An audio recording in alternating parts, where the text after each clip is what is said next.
യേശുക്രിസ്തുവിന്റെ പീഡാനുഭവത്തിന്റെയും കുരിശുമരണത്തിന്റെയും ഓർമ്മ പുതുക്കി ബഹ്റൈനിലും വിശ്വാസികൾ ദുഃഖവെള്ളി കഴിഞ്ഞ ദിവസങ്ങളിൽ ആചരിച്ചു. ബഹ്റൈനിലെ വിവിധ ക്രൈസ്തവ ദേവാലയങ്ങളിൽ രാവിലെ മുതൽ വിശ്വാസികളുടെ വൻ തിരക്കാണ് അനുഭവപ്പെട്ടത്.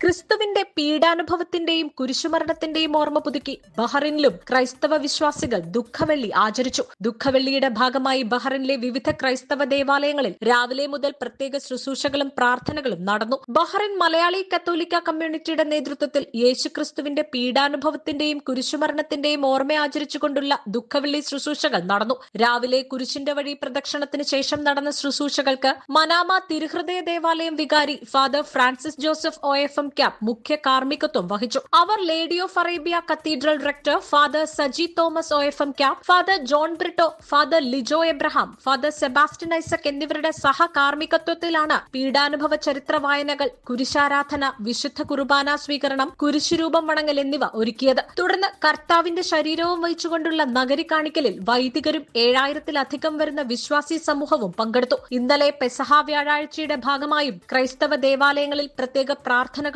ചടങ്ങുകളും നടന്നിരുന്നു. പ്രത്യേക കുർബാനയും കാൽകഴുകൽ ശുശ്രൂഷയും പെസഹ വ്യാഴത്തിന്റെ ഭാഗമായി ക്രൈസ്തവ ദേവാലയങ്ങളിൽ ഒരുക്കിയിരുന്നു. അനുതാപത്തിന്റെ വിശുദ്ധവാരം പിന്നിട്ട് ഞായറാഴ്ച ബഹ്റൈനിലെ ക്രൈസ്തവർ പ്രത്യാശയുടെ ഈസ്റ്റർ ആഘോഷങ്ങളിൽ പങ്കുചേരും.